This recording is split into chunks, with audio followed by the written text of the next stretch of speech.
Oh, for goodness sake! The confounded contraption! Every time we try to go to Akhaten, something goes wrong. Oh, Grandfather, that doesn't sound good. What just happened? We just bounced off Akhaten. Bounced? Is that a thing? It's the only word that describes what happened, my dear. The ship won't land, or maybe can't land. Let me try something else. Oh! Do something, Grandfather! Oh, what do you think I'm doing, child?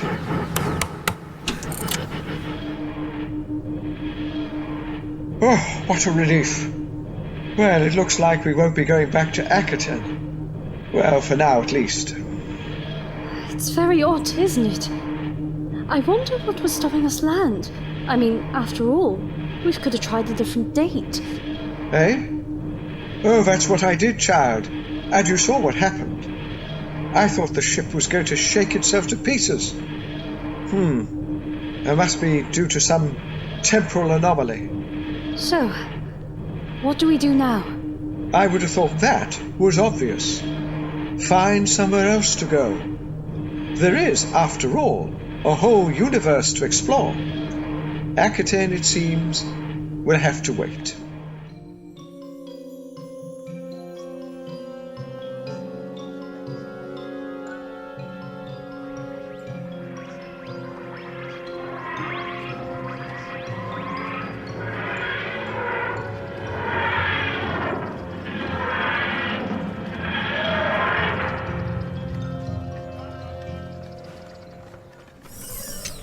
Oh, it's warm out here, isn't it?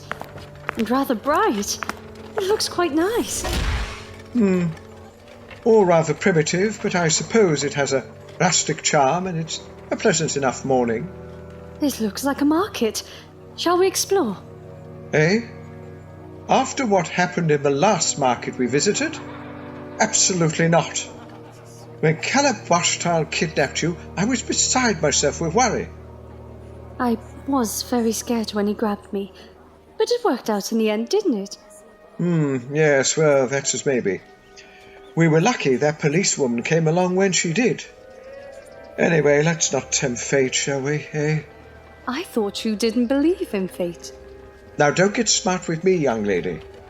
You know what I mean. So, what shall we do instead? Aren't you forgetting something? Am I? Sorry, Grandfather, I don't know what you mean. You haven't asked me where we are, child. Oh, yes, of course. Where are we? Oh, that doesn't sound good.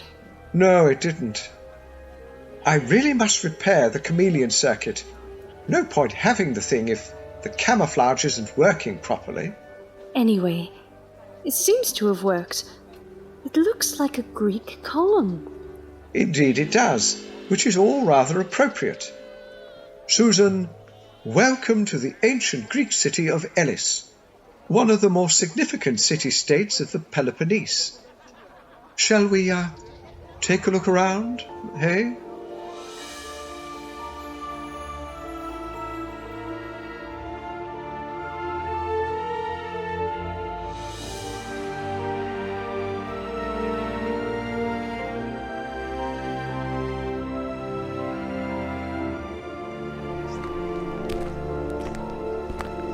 Oh, whatever is that smell? That, my dear, is the Hippodrome, the place where they hold horse races. Elis was famous for them. Oh, shall we go and watch? Honestly, Susan, do you really want to see a bunch of half-clad, sweaty humans whipping some poor old nags to win a race? No, hardly something worthy of our attention. I think what we need is some cultural immersion. Yes, something with educational value. Well, there's no point being here if we're not going to learn something now, is there? I suppose not. What shall we do then? Oh, don't put me on the spot, child. What am I, a tour guide of ancient Greece? Well, for a start, I suggest we move away from here The smell from those horses is really becoming rather overpowering.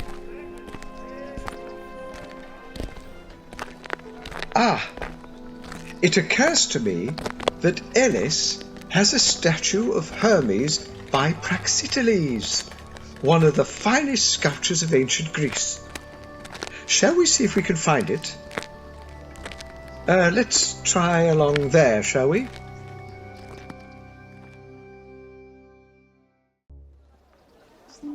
And you're sure you saw the column appear out of nowhere? It's as I told you, Father. One moment it wasn't there, and then the next, well, there it was. It was like silver, and then it changed into stone. And 2 people climbed out of it. You're a good lad, Xanthus. An honest lad, so I know you're not lying, but maybe you're mistaken. Honestly, Father, I saw a part of the column open like a door, and an old man and a girl emerge. Do you think they could be gods in disguise? I don't know, my boy. Perhaps. My mentor always says we should make a distinction between appearance and reality. Remember, things aren't always as they seem. How much further is it? It's just a few more streets. Please, let him go. What's happening over there? It looks like some of the city watch are getting heavy-handed again. It's the girl. And the old man too. The people from the magical column? Let's see if we can help. And I tell you again, I'm most certainly not a Scythian, or a Phrygian, or anything else for that matter. Now, let go of me. Not until you show me some travel documents and tell me who you are. He's a harmless old man. That's who he is. Why don't you let him go about his business? And why don't you go about your business and stop interfering in the work of the City Watch? He's probably a spy. A spy? In those clothes? He's hardly able to hide, is he? Otherwise, how did you pick him out of a crowd? I think it might be best for everyone if you just caution him and let him go. Yes, maybe. Well, you heard him. Old man, consider yourself cautioned. We'll be watching you. Well, as for City Watch, it's what you're expected to do. Now, isn't it? Well, yes, it is. Come on, let's go.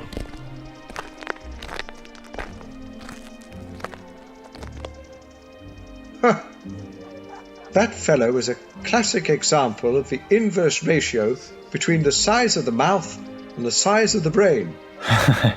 That's a tidy phrase, I must say. Are you all right, stranger?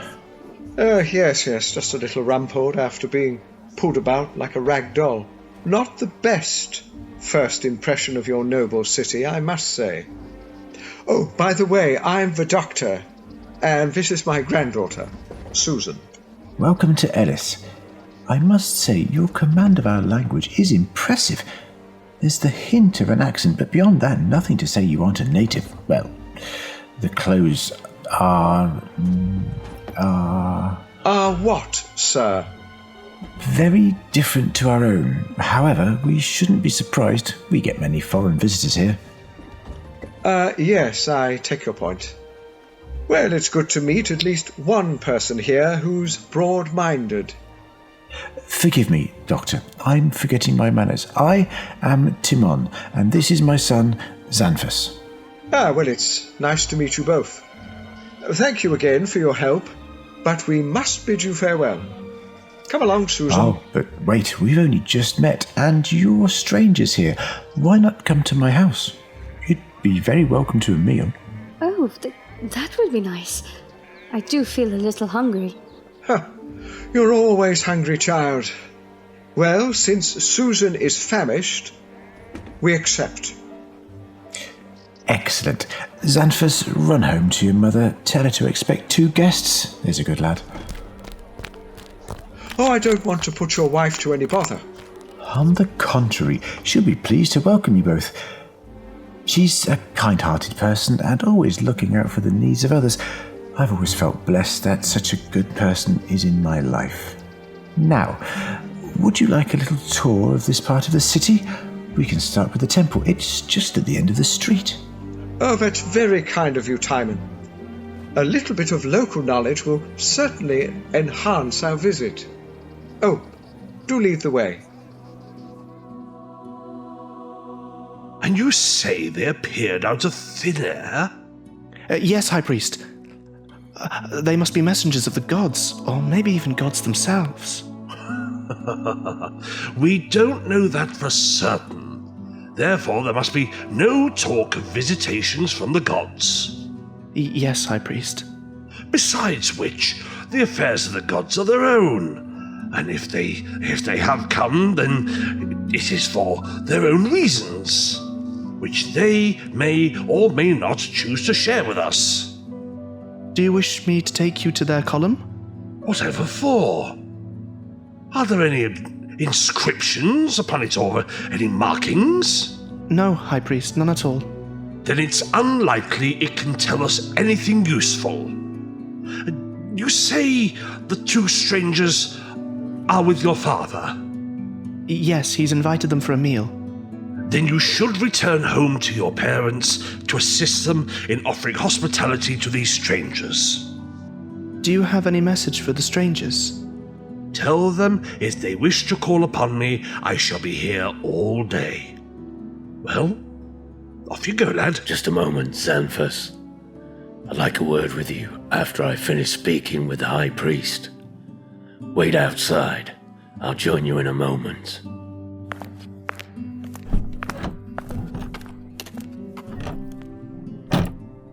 He's a good lad, if a little excitable.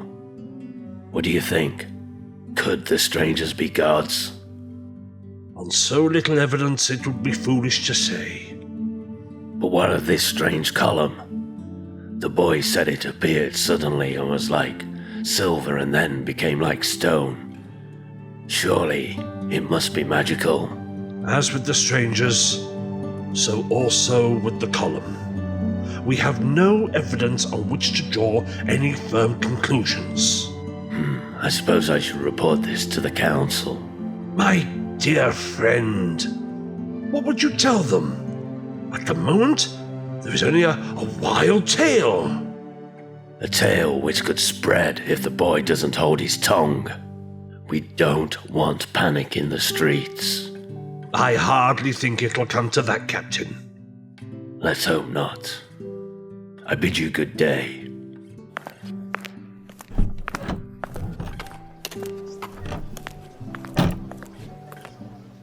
Now, Xanthus, I want you to tell me again about the column. You said it was silver. Well, it could have been iron, I suppose, but it was brighter. So more like silver.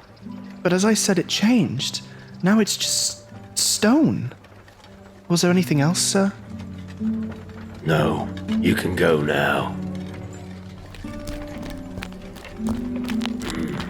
So he's turned to stone. But he's changed once, so maybe it can change again. I shall see this magical column for myself.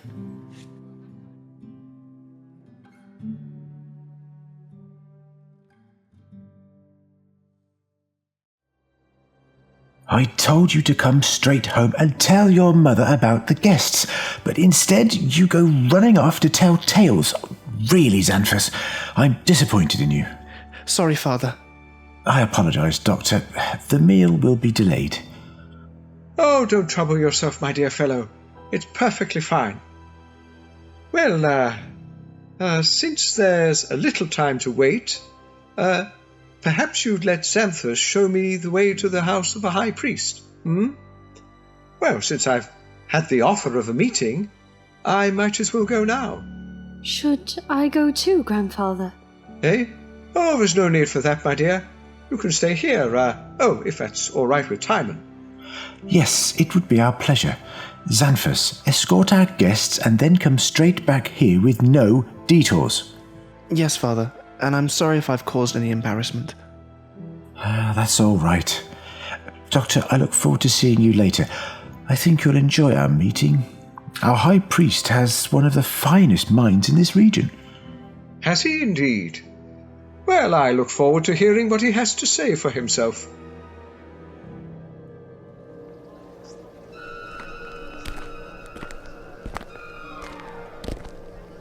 So this is the magic column. Looks ordinary enough. That boy has been lying there. I'll take a stick to him. What is that noise? And the feel? Yes, it's like stone, but well, like it's alive. It must be the work of the gods. Sacred column, I, Thrasos, captain of the watch, command you to change. Return to the silver from which you were made. Nothing. The boy was very clear. The strangers climbed out. But where is the door? No sign of a latch or handle. Sacred column, I, Thrasos, command you to open. Nothing. This is so frustrating. Great riches could be in there just waiting to be claimed. But how do I get in? It must need a spell to open it, but what? The old man would know. But if he is Zeus, he might strike me down. But what about the girl? Maybe a handmaid. Well, fortune favors the brave. I think I have the beginnings of a plan.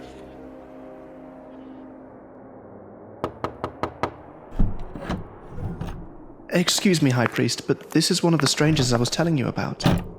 I salute the High Priest. I am the Doctor. Welcome, Doctor. There has been some talk of you over the last hour or so. Some people think that you may be a god, or at least a messenger sent from Olympus. And what is your own opinion on the matter? What a curious answer. You neither confirm nor deny the rumour, which would then settle the matter one way or the other. Well, perhaps I'm testing you. Indeed. That is certainly possible. Excuse me, High Priest, but my father said I should return home immediately. Of course. Xanthus, off you go.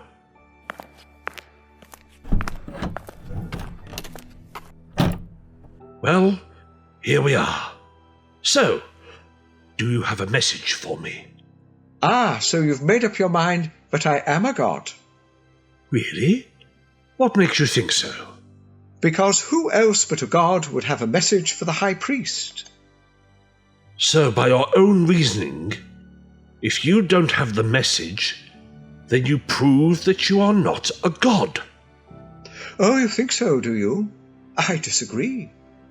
It is generally accepted that the gods keep their own counsel in nearly all matters. If they share their knowledge with the mortals, then usually it's only their offspring. Great heroes like Perseus and Achilles and so forth. So a god may choose to walk among you and not impart a message. A well-argued point. But tell me, what of the column? Young Xanthus said that he saw it appear out of thin air. He is known as a truthful boy, and the presence of a column where there wasn't one before is certainly curious. So you would discount the possibility that someone simply came along and erected it? Well, certainly I do. I have been told that it doesn't support the adjacent building but stands a little apart from it. So it serves no practical function, which makes no sense. Now, it is true that there are some freestanding columns in the city, but they are sacred monuments, each of which has an inscription upon it. But before any such monuments are erected, they must be approved by the city authorities after I, the High Priest, have been consulted. And I have not been approached about any new dedications. Bravo! Very thorough reasoning and a comprehensive answer. Well, Doctor, have you anything further to say? You are both the same to me. Really? I would have thought we were quite different. After all, you admit that you haven't seen the column, and yet you accept the account of an impressionable youth that it exists. Whereas, I'm standing before you, in the flesh, as it were. Maybe you are, but then again, maybe not. If you would have me believe that the column isn't real, then logic would say that neither are you, since you climbed out of it. So why should I trust what my senses tell me? Perhaps they lie.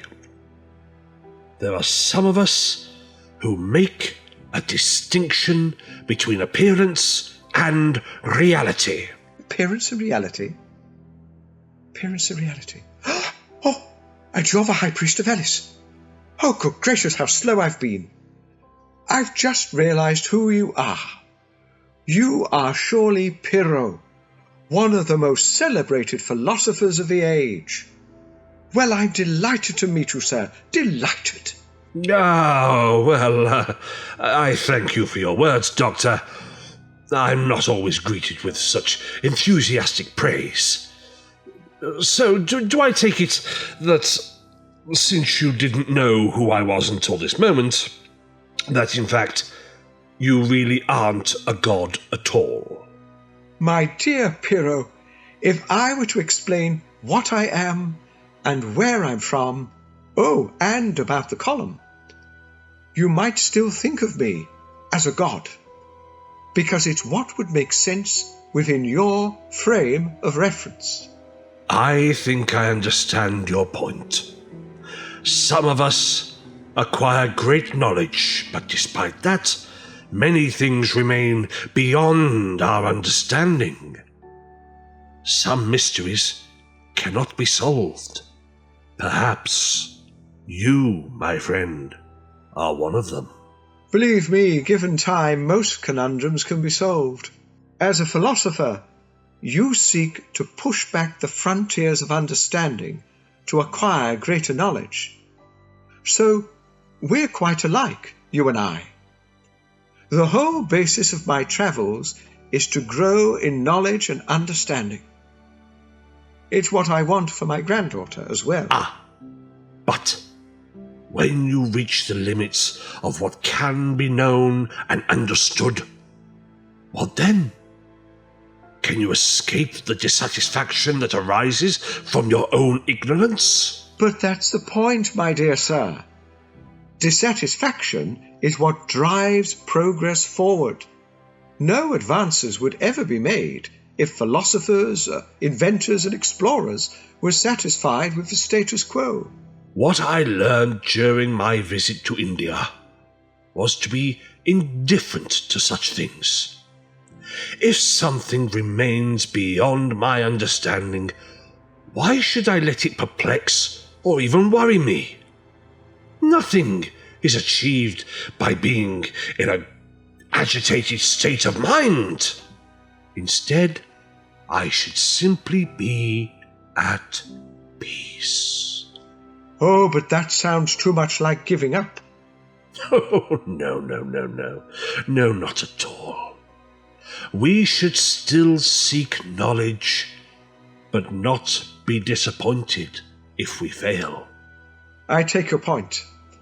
However, I would say that it is better to keep seeking after truth, even if it sometimes becomes frustrating. Call no decision better than another. We simply never have enough facts at our disposal to know that for certain.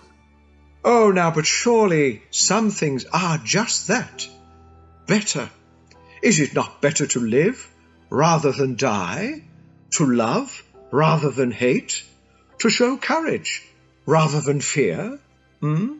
I prefer to simply acknowledge that decisions need to be made, otherwise life could not continue. However, we should suspend judgment. After all, one man's good is another man's evil. That has long been my dispute with many other philosophers. They are always rushing to make judgments and are forever making dogmatic statements about people and things, usually with little real supporting evidence. Well, on that account, we are in complete agreement. This has been most stimulating, Pyrrho. Thank you. Thank you. And thank you, Doctor. Thank you, my friend. There are few people who will debate with me. They find it most frustrating.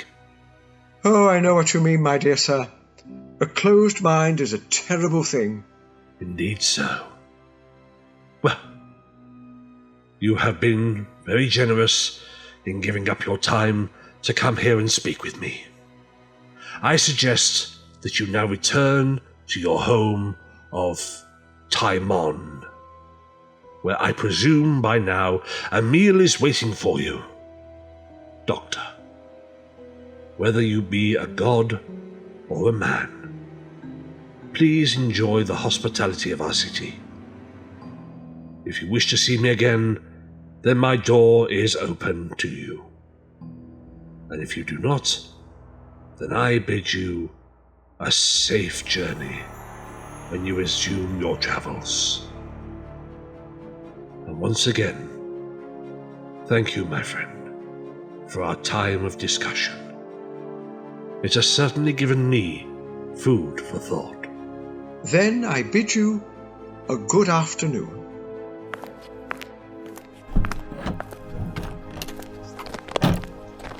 Well, so that was Pyrrho, one of the fathers of skepticism. He certainly had a good mind for debate. It's a pity there aren't more people like him about.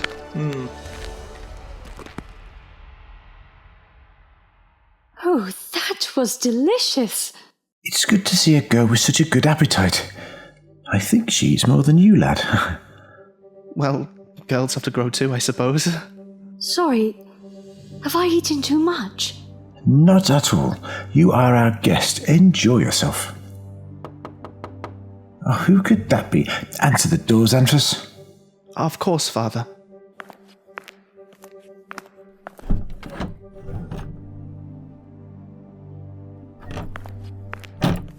Father, it's the captain of the watch. Captain? Well, this is a surprise.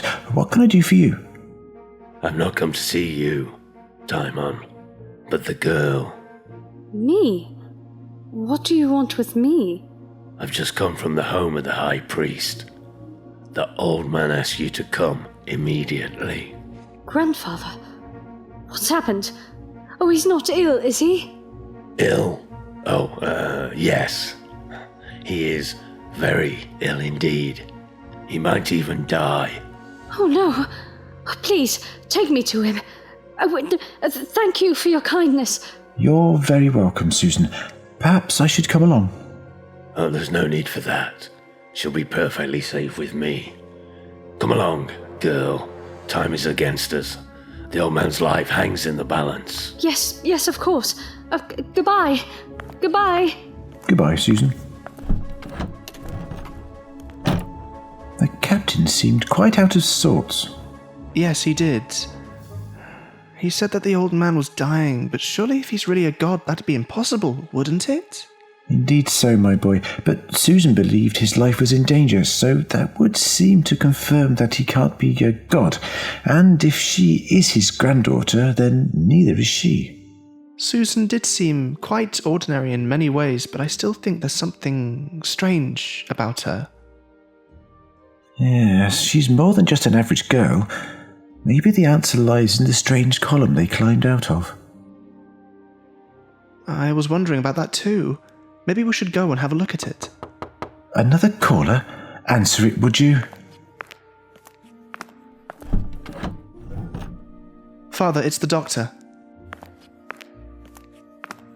Oh, you're back.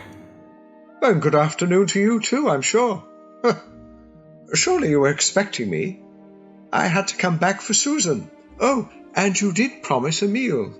Yes, I did, but we thought you were dying. Dying? What nonsense. I'm as tough as all boots. But the captain of the watch said that you were seriously ill. Well, he was mistaken, as you can plainly see. Timon, it occurs to me that I owe you an apology. Apologise to me? For what, Doctor? When we first met, I assumed that you were just a fellow called Timon. But now, having met the High Priest and realizing that he was none other than Pyrrho himself, by logical deduction, that must mean that you are Timon of Phleos, his foremost disciple, and one of the leading members of Pyrrho's movement. It's a pleasure to meet you. I know my mentor has gained a great reputation, but me?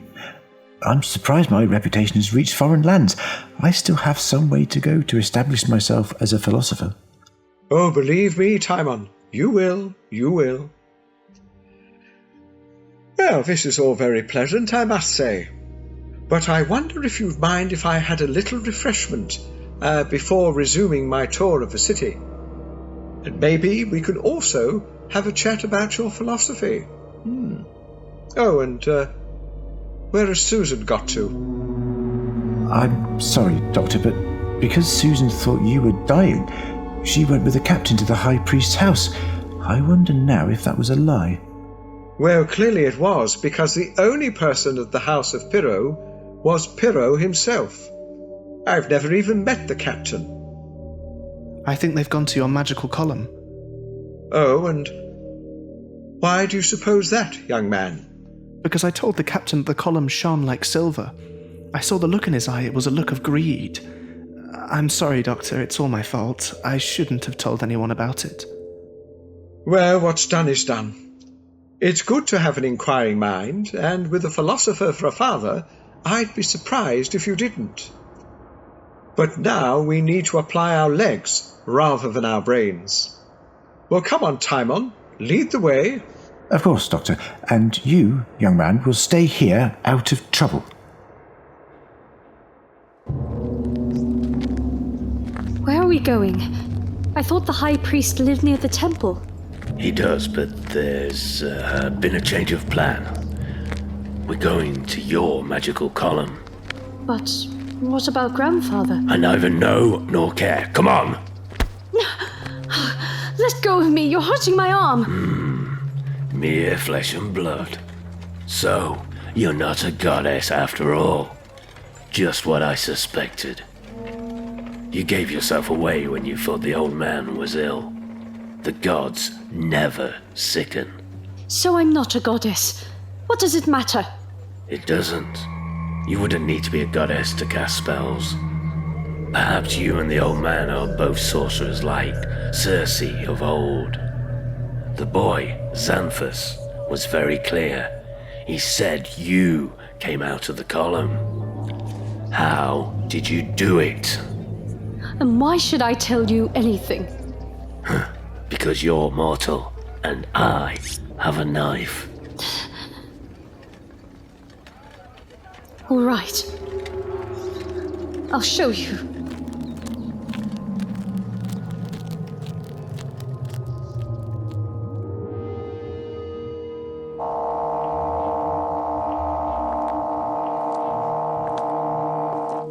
But this is impossible.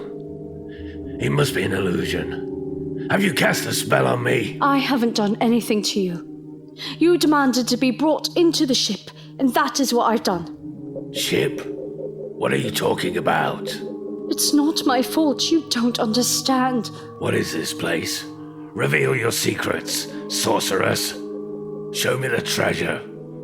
Show me the treasure now! We have no treasure. Why would you even think that? Don't try to make a fool of me, girl. The boy said that the column was silver, and then it became stone. So change it back. Let go of me. You're hurting me. Get away from my granddaughter. My knife says differently, old man. So stay where you are, or I strike. I don't know what kind of sorcery this is, but I want your treasure. This is madness. What are you doing, Captain? Finally getting what I'm owed by the fates. For too long I've seen others prosper while I go unrewarded. Well, no longer. What are you talking about? You're the captain of the watch. You have the respect of the city. What have you got to complain about? I want more. I want wealth and the leisure to enjoy it. That's what. Release the girl now, and your life will be spared. On this occasion, Zeus chooses to be merciful. Away with your lies, old man. I already know that you aren't gods. The gods are cold-blooded, and the girl certainly isn't. But you do have strange powers, and if you know what's good for you, you will use them to give me the wealth I desire. Xanthus said that when the column appeared, it shone like silver. It's probably worth a king's ransom. Oh, you poor deluded fool. It can assume any appearance to blend in with its surroundings. It's no more silver than it is stone. You lie. You want to keep this for yourself. Come now, let's do a deal. Give me a share. Impossible. It is my vessel for travelling the stars, and I would sooner die than yield it to another. Then maybe I shall take your life, and then take the treasure. Then you'll have to go through me. And me too. Xanthus, what are you doing here? He was escorting me. High Priest, I can explain. You can do so to the city magistrate. A madness took hold of me. I came here earlier and touched the column, and it seemed like it was alive. I fear I've been bewitched. If magic is at work, why haven't Timon or I been affected? And consider Xanthus. He's just a boy. Surely he would be more easily bewitched than a grown man. No. If anything is at work here, it is your own heart. You know perfectly well that I can judge no one. It is my philosophy. But the city has laws. And kidnap and attempted theft with menaces are punishable offences. Give your weapons to Timon. We shall escort you to a place of confinement to await trial for your crimes. Oh, grandfather. It's all right, my child. It's over. It's over.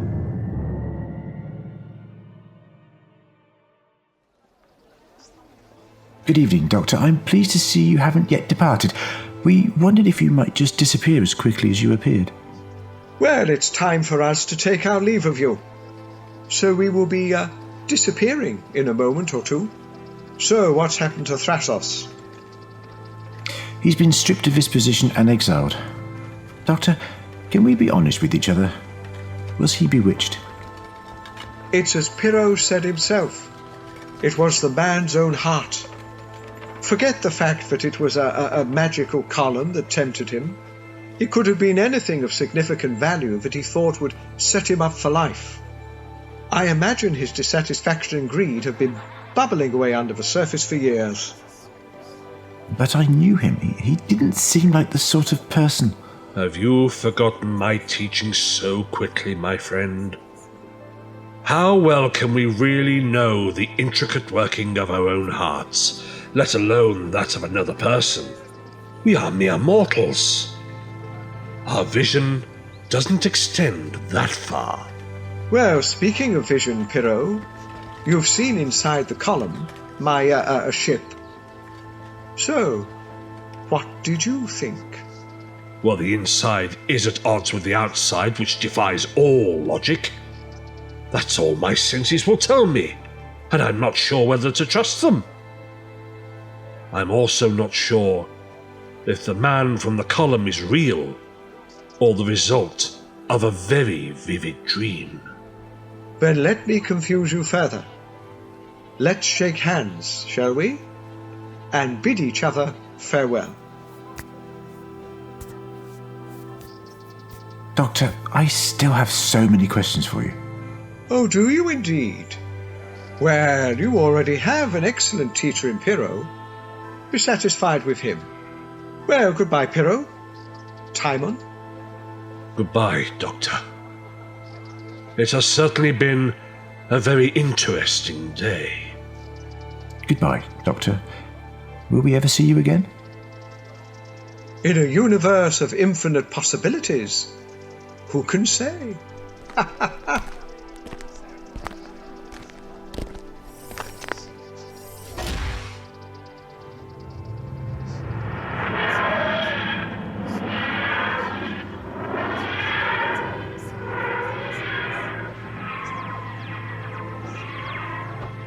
Well, the column is gone, and yet we know it was there.